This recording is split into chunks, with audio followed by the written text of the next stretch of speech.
ستا د جنت پتا متا مچمري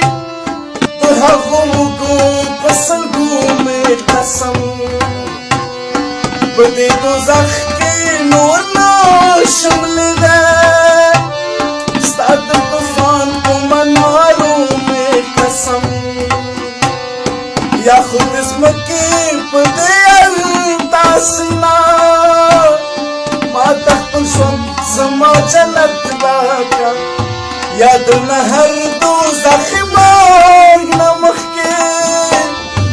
د یوې چغې اجازت راکړه